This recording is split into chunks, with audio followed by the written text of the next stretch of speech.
ito po ay may kinalaman sa close of probation. Narinig nyo na ba yung salitang close of probation? Pag sinabi nating close of probation, marami ang mga kapatid na kung saan ay natatakot sa event na ito. Kasi lumalabas niyan na yung luklukan ng awa o pintuan ng awa ay nagsasara. At pag sinabing close of probation, madalas ang nasa isipan ng maraming kapatid ay nakakatakot na mga bagay. May kinalaman sa mga maliligtas at sa mga mawawaglit. At ngayon pong gabing ito, gusto ko pong pag-aralan natin ang tungkol sa close of probation upang nang sa ganon ay makita natin na ang panahon na ito ay hindi pala dapat ikatakot ng isang mananampalataya. Ang tanong nga, what is probation? Pag sinabi nating probation, ano ba yung ibig nating sabihin? Ano ba yung nasa ating isipan? Alam niyo po, ang salitang probation, sang-ayon sa Seventh-day Adventist Encyclopedia, sabi rito, the opportunity provided humanity in which to accept divine grace and to prepare for eternal life and time allotted for this purpose. Ano daw? Pag sinabi nating probation, ito yung opportunity.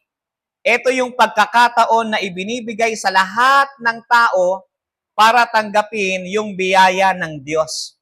Sa madaling salita, habang tayo po ay nabubuhay pa at naririto pa at hindi pa sarado yung luklukan ng awa, meron po tayong opportunity na tanggapin ang biyaya ng Diyos at maihanda ang ating mga sarili sa buhay na walang hanggan. Meron pong dalawang klase ng probation na binabanggit sa Bible at ganoon din sa writings ni Ellen G. White. Sabi po sa ating encyclopedia, Seventh-day Adventists believe that an individual's probation closes at death. Yung unang probation or close of probation ay nangyayari po yan kapag ang isang tao ay patay na. Bakit? Sapagkat sa atin pong paniniwala at sa Bible, ang taong namatay, wala na siyang kakayahan na pumuri pa sa Diyos. Kapag ikaw ay masama, o kaya naman ikaw ay mabuti, pag ikaw ay namatay, wala ka nang maaalalang anuman. Para ka nang natutulog. Sa iba kasi, meron silang paniniwala ng purgatory. Na kapag ikaw ay masama, o kaya naman hindi ka masyadong masama, doon ka muna sa purgatorio. Di ba? Ang gagawin naman ngayon ng iyong mga mahal sa buhay, dapat silang magpenitensya o kaya naman ay ipanalangin yung namatay. Magbabayad sila ngayon sa mga pare para ipanalangin upang nang sa ganon yung tao na nasa purgatorio ay maalis. Ano po? Ang ilan naman, ang ginagawa nila sa kanilang paniniwala, bawat tao na gumagawa ng mabuti, may credit yun sa kaligtasan. Pag mas marami kang credit, pwede mong gamitin yung credit mo para yung tao sa purgatorio, makaalis doon. Ano po, kaya sa ibang pananampalataya, ay naniniwala sila doon sa salvation by faith plus works. Yung works mo may credit para yung mga nasa purgatorio na kamag-anak mo, maisalba pa. Ano? Pero sa Bible at sa atin pong paniniwala, ang unang probation na matatapos ay kapag ang tao ay namatay. Wala nang pagsisisi, wala nang pagpuri kapag ang tao ay nasa libingan na. Ang sabi pa nga rito, in addition, they hold that prior to the second coming of Christ, a decree terminating probation for all then living will go forth. Sa madaling salita, yung isang close of probation, magaganap naman kapag yung decree mula sa langit ay naihayag na magsasarado na ang luklukan ng awa. Ito yung binabanggit sa atin sa Revelation chapter 22, verse 11 hanggang 12 na ang sabi, he that is unjust, let him be unjust still. Ito na yung panahon kapag prior to the close of probation, yung mga taong matuwid, nagpapatuloy na sila sa pamumuhay ng matuwid. Yung tao naman na masama, nagpapatuloy na sila sa pamumuhay ng kasamaan. Kaya ang sabi pa rito, and behold, I come quickly, And my reward is with me, to give every man according as his work shall be. This decree marks the close of probation. Kapag nailabas na yon, sarado na yung pintuan ng awa. Ang sabi nga ni Mrs. White sa Patriarchs and Prophets, page 140, every day, the probation of some is closing. Araw-araw, nagsasara yung probation sa ibang mga tao. Bakit? Kasi araw-araw may mga taong namamatay. Sabi pa niya sa Testimonies for the Church, Volume 5, page 18, some are closing their probation. And it is well with them. Have they obtained a fitness for the future life? So sa mga tao na nagsasara na sa kanilang, sa mga sandaling ito, yung probation, ang tanong ni Mrs. White ay na-obtain na kaya nila yung tamang fitness to obtain for the future life? Ang punto ni Mrs. White, dahil hindi natin alam kung ano ang mangyayari sa ating buhay, dapat sa bawat sandali ng ating buhay, tayo po ay nakahanda. Kasi aksidente, hindi natin inaasahan. Ang mga bagay-bagay na po pwedeng mangyari, hindi natin inaasahan yan na po pwedeng mangyari. Kaya ang importante, yung ating relationship sa Panginoon ay maging matibay at malalim. Ngayon, anong ibig nating sabihin kapag sinabi nating close of probation? Sabi nga rito sa atin pong Seventh-day Adventist Encyclopedia, during probationary time, Christ is ministering as the Christian high priest in the heavenly sanctuary. Sa panahon natin ngayon, dahil hindi pa naman sarado yung luklukan ng awa, si Kristo nasa langit. Ang ginagawa ni Kristo, namamagitan siya para sa atin. Yung merit ng kanyang dugo, yun yung kanyang ina-apply upang nang sa ganon, sa bawat mananampalatayang lumalapit sa kanya, ay mahugasan yung mga kasalanan. Kaya every time na tayo po'y nagkakasala at lumalapit sa Panginoon, si Kristo yung mediator natin. At hinuhugasan yung ating mga kasalanan ng kanyang dugo na kanyang inalay alang-alang sa lahat. Ngayon, nasabi, kapag natapos na yung gawain ng ating Panginoon, ang sabi nga rito, after the close of probation, those who have rejected divine mercy will have no further opportunity. Kapag sarado na ang awa ng Diyos o yung luklukan ng awa, yung mga nag-reject sa mensahe, sa habag ng Diyos, wala na pong opportunity or second chance sa kanila para tanggapin yung kaligtasan. Kaya wala na pong maliligtas na after ng close of probation kasi yung destiny ng tao, fix na. Napagdesisyonan na. At yan din po yung tinatawag nating pagtatapos ng investigative judgment. Ano po, tapos na yung investigative judgment, naselyuhan na ang mga tao, alam na kung sino ang sa Diyos at kung sino ang hindi sa Kanya.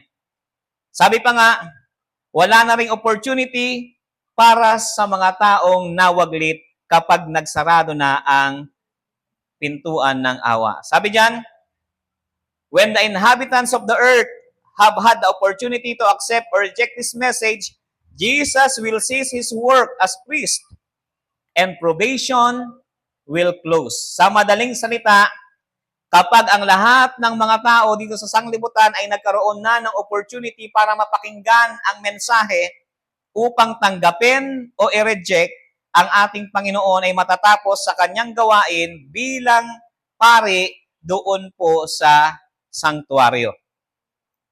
Ngayon, ang tanong, eto bang close of probation ay biblical? Baka Adventist lang ang naniniwala dyan. Baka wala naman yan sa Bible. Baka kay Mrs. White lang yan. Alam niyo po, ang close of probation is actually a biblical theme. Biblical teaching po ito. Number 1, yung Noah's Ark. Naalala niyo nung panahon ni Noah? For 120 years, nangaral si Noah at kanyang hinihikayat ang mga tao na magsisi, lumapit sa Diyos sapagkat ang judgment ng Diyos ay darating. Magkakaroon ng baha. Pero ang ginawa ng mga tao, they rejected the message na ibinibigay ni Noah, kaya nung dumating ang baha, ano ang nangyari? Sarado na yung arko. Yung mga tao tumutuktok pero hindi na sila makapasok sapagkat sarado na ang arko ni Noah. Sa madaling salita, ganoon inilalarawan yung close of probation. Ano pa? 10 virgins. Sabi ng Bible, merong 10 mga dalaga, ang 5 ay matalino, ang 5 naman ay hindi matalino. They are foolish, ang sabi ng Bible. Ngayon, yung 5 matalino, meron po silang oil na dala-dala sa kanilang pag-aantay sa groom. Kasi wala pa namang flashlight noon, wala pang solar. Ang ginagamit nila para pailawin yung kanilang mga dalang ilawan ay oil. Ngayon, yung 5 foolish, hindi sila nakapagdala ng extrang oil. Kaya ang ginawa nila dahil madilim na, nag-aantay sila doon sa groom at hindi pa dumarating, sabi nila, pahingi naman kami ng ng oil nyo. Eh, hindi nga, baka hindi kumasya sa amin to. Kaya ang ginawa nila, naghanap pa sila ng mabibili nilang oil. Kaya pagdating ng groom, hindi sila nakasali, yung mga nakasama lang ay yung 5 na wise na virgin hanggang doon sa kanilang pinuntahan. And then pagdating noong 5 foolish, sabi nila, papasukin nyo kami. Pero ang sabi ng groom, hindi ko kayo kilala. Kaya nandoon sa labas yung pagngangalit ng ngipin. So sa madaling salita, yung kasing oil na yon, it represents the Holy Spirit. Sa time ng close of probation, ang Holy Spirit ay kasama ng bayan ng Diyos. They are protected ng banal na Espiritu. So anong punto ang gusto nating makita? Sa madaling salita, ang doktrina po ng close of probation ay biblical. Meron po siyang biblical foundation. Ano pa? Luke chapter 13, verse 14 hanggang 15. Pasinin niyo po itong nasa aklat ng Lucas. Babasahin ko siya. Luke chapter 13, verse 14 hanggang 15. Ang sabi rito, ayan. Ang sabi, Luke 13, verse 24 to 25. Ayan, kulang tong ko . So sabi po rito, merong maliit na daan na kung saan ay papasok ang mga banal o yung bayan ng Diyos. At kapag nasarado na yung pintuan na yon, may mga taong kakatok, pero anong sasabihin ng master? Hindi ko kayo nakikilala. Sa madaling salita, yun pong doktrina ng close of probation ay makikita po natin na ito po ay merong biblical background at biblical foundation. Kaya hindi po ito sinasarili lang ng mga Seventh-day Adventist. Ngayon, ano ang ginagawa ni Kristo ngayon doon sa langit? Ang kanyang ginagawa, namamagitan para sa atin. Kung kayo po may Bible, pwede niyong buksan sa Hebrews chapter 8, verse 1 hanggang 2. Ang sabi dyan, now the main point in what has been said is this: we have such a high priest. Meron tayong dakilang saserdote or dakilang pari na kung saan nakaupo ngayon sa kanan ng Ama na nagmi-minister doon sa sanctuaryo. Hebrews chapter 8, verse 6.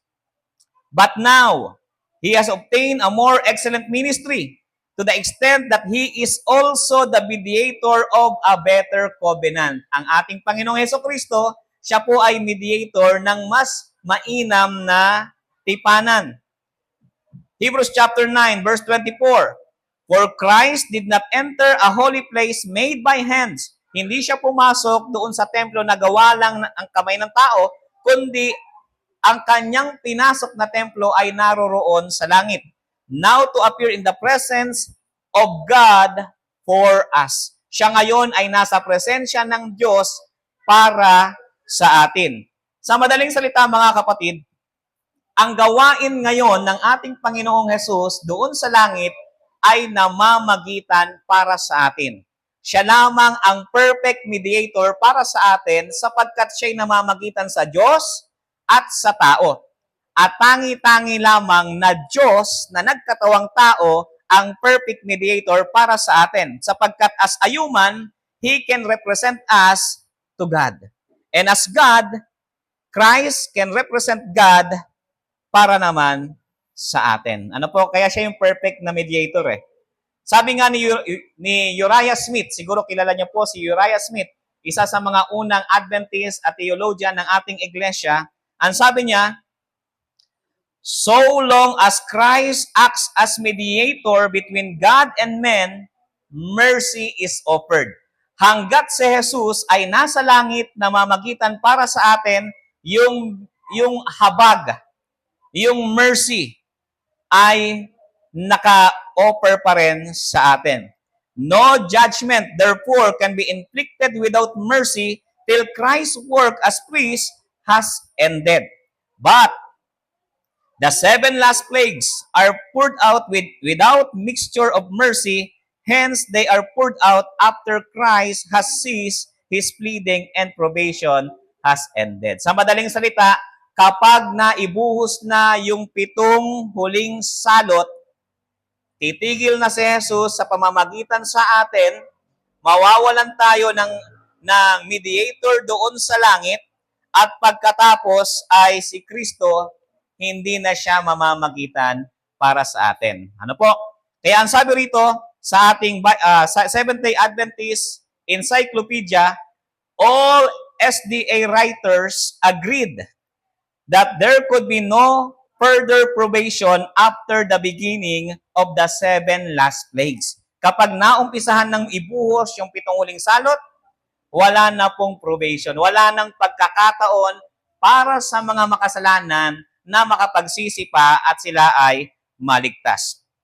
Extending the time of the continuance of probation beyond the beginning of the plagues presents to the people as a false hope that there is possible opportunity to be saved during the time of the pouring out of the first 6 plagues at least. Kasi meron daw ibang nangangaral na po pwede pang maligtas yung mga taong wala kay Kristo sa unang 6 na salot. Pero ang sabi ng ating encyclopedia ay yun po ay false teaching. Hindi po totoo yun. This is a most delusive error.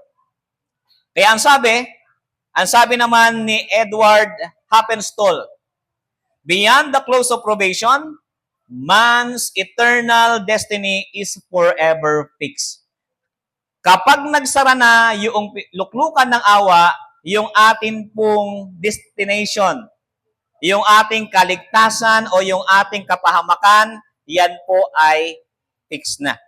It is now too late to change. Wala ka ng kakayahan na magbago dyan. Bakit? Sapagkat ang sabi sa atin ng Revelation, ang masama ay magpapatuloy sa kasamaan at ang mabuti ay magpapatuloy sa kabutihan. Ang mga banal ay magpapatuloy sa pagpapakabanal. Ang sabi pa ni Edward Happenstall, the word still proclaims the finality of the choices that men have made. Tumutukoy po kasi sabi ron, they will continue.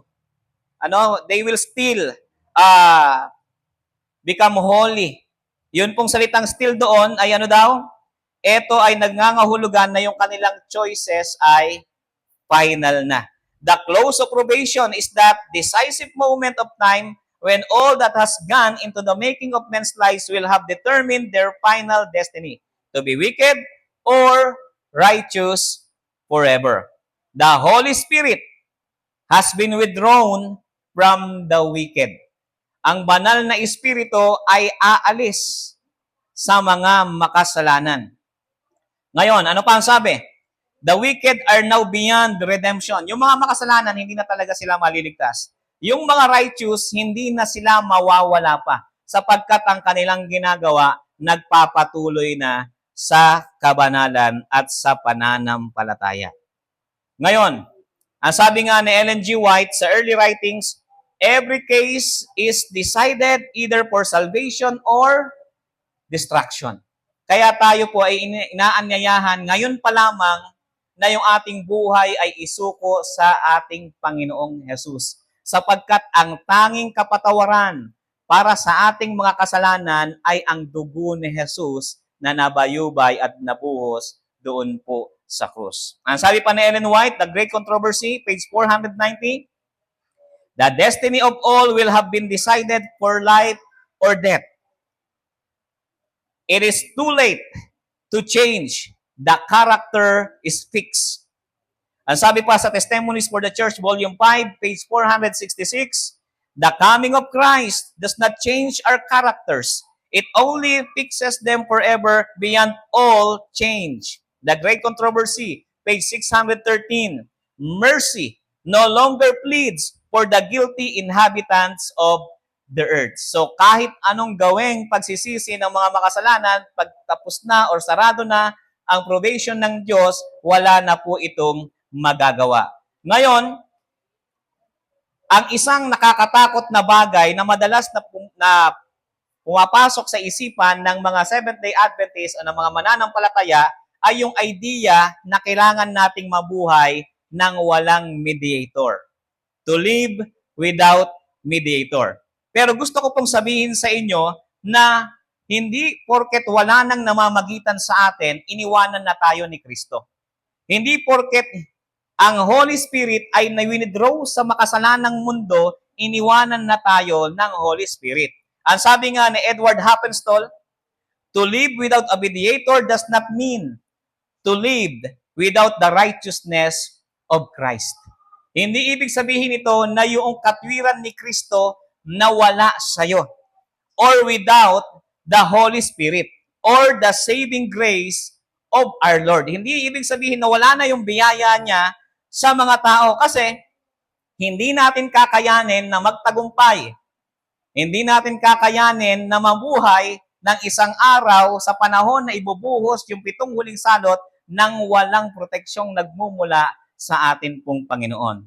Ang sabi pa nga ni Edward Happenstall, because of their unchangeable, irrevocable standing before God, there is no further need for Christ to intercede with God for their salvation or for their redemption. Sa madaling salita, dahil yung kanilang desisyon ay hindi na mababago, ang kanilang pananampalataya ay nakatuon na sa Panginoon, hindi na kinakailangan pa ni Jesus na mamagitan para sa kanilang kaligtasan sapagkat sila, yung kanilang desisyon ay fixed na.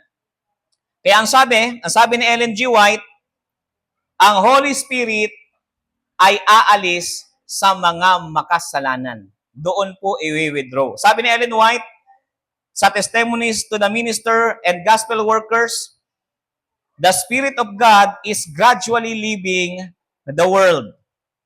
Ano pa? Ang sabi pa, all fornicators will be outside the city of God.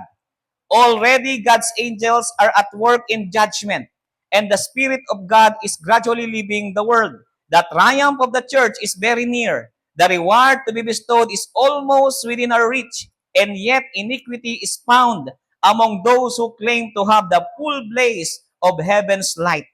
Ang sabi pa ni Ellen White sa Evangelism, page 31 hanggang 32, the days in which we live are solemn and important. The Spirit of God is gradually but surely being withdrawn from the earth. Plagues and judgment are already falling upon the despisers of the grace of God. Pansinin po natin, yung plagues ay nabubuhos doon sa mga despisers of the grace of God. Yung mga yumuyurak sa biyaya ng ating Diyos. Ano pa? Ang sabi pa ni Ellen G. White sa Testimonies for the Church, the restraining Spirit of God is even now being withdrawn from the world. Ano pa? The time is at hand when there will be sorrow in the world that no man bound can heal. The Spirit of God is being withdrawn. Talagang sa sulat ni Mrs. White, dinidiin niya na ang Espiritu ng Diyos ay inaalis sa sanglibutan. The wicked have passed the boundary of their probation. The Spirit of God, persistently resisted, has been at last withdrawn, unsheltered by divine grace. Pansinin po natin to mga kapatid. Gusto ko mapansin nyo ito. Yung mga makasalanan, masasama, talagang wala na silang kaligtasan sa panahon na ito. The Spirit of God, ang sabi, persistently resisted, has been at last withdrawn. Inalis sa kanila yung Espiritu ng Diyos. Unsheltered by divine grace. Hindi na sila protektado ng biyaya ng Diyos. They have no protection from the wicked one. Satan then plunged the inhabitants of the earth into one great final trouble as the angels of God ceased to hold in check the fierce winds of human passion. All the elements of strife will be let loose. Ngayon, pansinin po natin, ang Espiritu, doon siya inaalis sa mga makasalanan. Sabi pa nga rito sa isa pang sulat ni Mrs. White, the Spirit of God has been finally withdrawn and the satanic seal with which the presence of evil will inspire them for the accomplishment of this malignant design. Thus, pagdating naman sa mga mananampalataya, ano ang gagawin ng Panginoon? Ano ang ginagawa ng banal na Espiritu?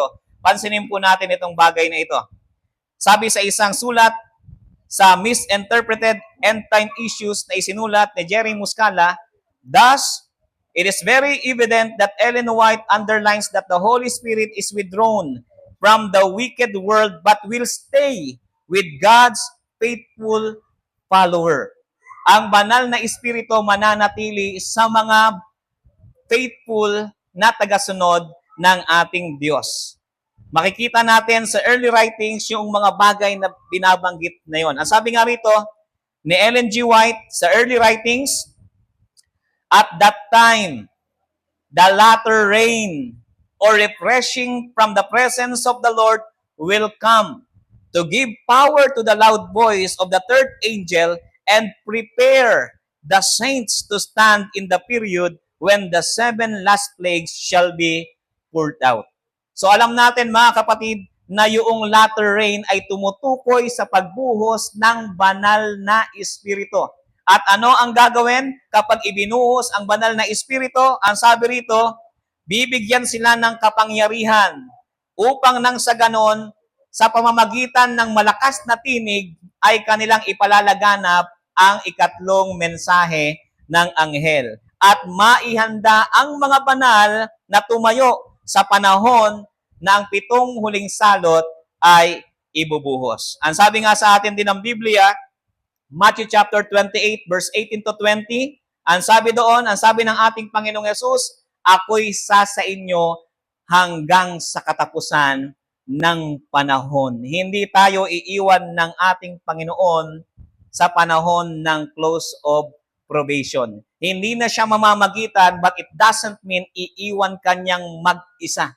Sasamahan ka ng Panginoon hanggang sa wakas. Ang sabi pa nga sa aklat ng Joel chapter 2, verse 23, 28 to 29, the latter rain of the Holy Spirit will be given in abundance to the believers. Ibibigay ito kaya maraming mga babae at lalaki na makapagsasalita ng mga propesiya sa panahon na yan. Ano pa ang ating makikita? Ang sabi pa nga sa isulat ni Jerry Muscala, it is true that Jesus Christ will no longer be our intercessor when probation closes, but it does not mean that we will live independently of Him and that He will leave us on our own. Jesus will never abandon His own. Kaya nga ang sabi rin ng 1 John chapter 5 verse 11 hanggang 13, ang kinaroroonan ng anak ay kinaroroonan ng buhay. At ang hindi kinaroroonan ng anak ay hindi kinaroroonan ng buhay. Sa madaling salita, ang mga tao sa panahon ng close of probation ay nasa kanila ang presensya ng anak ng Diyos. Kaya naman meron po tayong kasiguraduhan, meron tayong assurance na meron tayong pagtatagumpay even in the time of the close of probation. Kaya nga sabi ng mga talata ng Biblia, sabi rito, sa Revelation chapter 3 verse 10, because you have kept my word of perseverance, I also will keep you from the hour of that testing. Ano daw? Dahil atin daw iningatan yung salita ng merong pagtitiis. Ang ating Diyos din ang siyang mag-iingat sa atin sa oras ng pagsubok. That hour which is about to come upon the whole world to test those who live on the earth. Ano ang sabi ng Jude chapter 20, Jude verse 24 to 25? Ang sabi ng Jude, "Now to him who is able to protect you from stumbling and to make you stand in the presence of his glory, blameless with great joy." Alam niyo po, ang mag-iingat sa atin upang tayo ay maging blameless, walang iba kundi ang ating Panginoon. To the only God, our Savior, through Jesus Christ, our Lord, be glory, majesty, dominion, and authority before all time and now and forever. Amen. Ang sabi ng unang Thessalonica 5:23, ito yung isa sa mga paborito ko. Ang sabi ng 1 Thessalonians 5:23, "Now, may the God of peace himself sanctify you entirely." Sino daw ang magbabanal sa tao ng buo? Ang Diyos ng kapayapaan. "And may your spirit and soul and body be kept complete without blame at the coming of our Lord Jesus Christ." Sino ang mag-iingat sa atin na tayo ay maging kompleto, maging walang sala, blameless, hanggang sa pagdating ng ating Panginoong Yesus?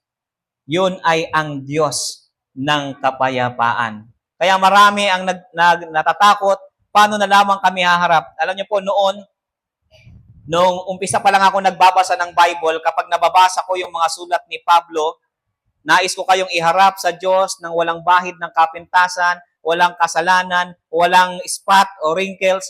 Sabi ko, parang hindi ako may ihaharap ni Pablo sa Diyos. Kasi tinitignan ko ang sarili ko, hindi ko kaya yung perfection na yan. Pero kapag inunawa natin ang sulat, ang sabi rito, ang Diyos ang siyang mag-iingat sa atin at maghaharap sa atin ng walang bahid ng anumang kasalanan. Kaya nga ang sabi ni Ellen G. White sa The Sign of the Time, May 19, "Being justified freely by His grace," the Apostle Paul says, "through the redemption that is in Christ Jesus, whom God has set forth to be a propitiation through faith in His blood, to declare His righteousness for the remission of sins that are past through the forbearance of God, to declare, I say, at this time His righteousness, that He might be just, and the justifier of whom which believeth in Jesus." Ano daw? Ang Diyos ang siyang nag-justify sa atin, nagpawalang sala sa atin libre dahil sa kanyang biyaya. Siya rin yung naghuhugas sa atin sa ating mga kasalanan. Sabi rito ni Mrs. White, "Here, the truth is laid out in plain lines. This mercy and goodness is wholly undeserved." Totoo naman, hindi tayo karapat-dapat dito sa biyaya na ito ng Diyos. "The grace of Christ is freely to justify the sinner without merit or claim on his part. Justification is a full, complete pardon of sin." Sabi ni Mrs. White, ang justification ay full. Ano ba yung full sa Tagalog? Di ba? Buo, kompleto na pagpapatawad sa kasalanan. Sabi pa ni Mrs. White, the moment a sinner accepts Christ by faith, that moment, he is pardoned. Kaya mapapakanta ka na lang talaga, "Amazing Grace. How sweet the sound to save a wretch like me." Di ba? The righteousness of Christ is imputed to Him, and He is no more to doubt God's forgiving grace. There is nothing in faith that makes it our Savior. Faith cannot remove our guilt. Christ is the power of God unto salvation to all them that believe it. The justification comes through the merits of Jesus Christ. He has paid the price for the sinner's redemption. Sabi pa ni Mrs. White sa The Letters and Manuscript, ito yung huli kong babasahin sa kanyang sulat, "At the penitent sinner," yung mga nagsisising makasalanan, "contrite before God. Sila daw ay ano? Isinusuko o nagsisisi ng taimtim sa harap ng Diyos. Discern Christ's atonement in His behalf and accept this atonement as His only hope in this life and the future life. Ano daw? Yung mga nagsisising makasalanan, talagang nagsisisi sila, sabi nga rito, contrite before God. Kumbaga, they humble themselves sa harap ng ating Panginoon. At ang sabi rito, yung mga nagsisisi na yon, tinatanggap nila yung pagtutubos ng ating Panginoon as His only hope. Yun lamang yung ating tanging pag-asa sa buhay na ito at sa hinaharap. His sins are pardoned. This is justification by faith. Every believing soul is to conform his will entirely to God's will and keep in a state of repentance and contrition. Kaya kahit sa panahon ng close of probation, yung mga mananampalataya, sila po ay nasa estado ng repentance, pagsisisi, and contrition. Ito yung mas taimtim na pagsusumamo sa Diyos. Exercising faith in the atoning merits of the Redeemer and advancing from strength to strength, from glory to glory. Pardon and justification are one and the same thing. Kaya hindi porket inalis, sinarado yung mercy at the close of probation, hindi ibig sabihin nun na ang Diyos ay hindi na merciful. God is still merciful. Ang Diyos is still loving kahit sa panahon ng close of probation. Pero yung mga mananampalataya, patuloy pa rin sila sa estado ng pagsisisi, sa estado ng pagsusumamo at pananalangin sapagkat the more na sila'y lumalapit sa Panginoon, the more na nakikita nila yung kanilang karumihan at kasalanan. Kaya ang sabi ni Mrs. White, pardon and justification are one and the same thing. Through faith, the believer passes from the position of rebel, a child of sin, and Satan to the position of loyal subject of Christ Jesus, not because of an inherent goodness, but because Christ receives him as his child by adoption. Ano daw? Sa pamamagitan ng pananampalataya, yung mga mananampalataya ay lumipat na mula sa pagiging rebelde, mula sa pagiging anak ng kasalanan at anak ni Satanas, sa pagiging loyal subject ni Kristo, at sila ay naging tagapagmana hindi dahil sa sila ay mabuti, kundi dahil sila ay tumanggap kay Kristo at tinanggap sila bilang anak ng ating Panginoon. The sinner receives the forgiveness of his sins because these sins are borne by his substitute and surety. Napatawad ang kanilang kasalanan dahil si Kristo yung pumalit sa kanila doon sa parusang dapat ay sa kanila. The Lord speak to His Heavenly Father saying, "This is my child. I reprieve him from the condemnation of death, giving him my life insurance policy, eternal life, because I have taken his place and have suffered for his sin, he even my beloved son." Alam niyo, napakasarap nitong huling linya. Na ang taong makasalanan ay tinawag na anak ng Diyos. Kaya wala tayong dapat sukat ikatakot sapagkat tayo'y may pananampalataya sa Diyos at nandoon yung puso na handang magpasakop, magsumamo at lumapit sa Kanya. Magpatuloy tayo mga kapatid sapagkat ang ating Panginoon ay darating, tiyak na darating at malapit na ngang dumating. Kaya sa Kanyang pagbabalik, siyasatin natin ang ating mga puso, tayo ba'y nasa pananampalataya? Ang sagot ay sa bawat isa sa atin. Kaya ngayong gabi, simple po ang mensaheng gusto kong ipunto sa pagtatapos. Tayo po'y lumapit ng buong puso sa Panginoon at isuko ang lahat-lahat sa Kanya. Ito po yung ating mensahe at pagpalain po tayo sa gabing ito.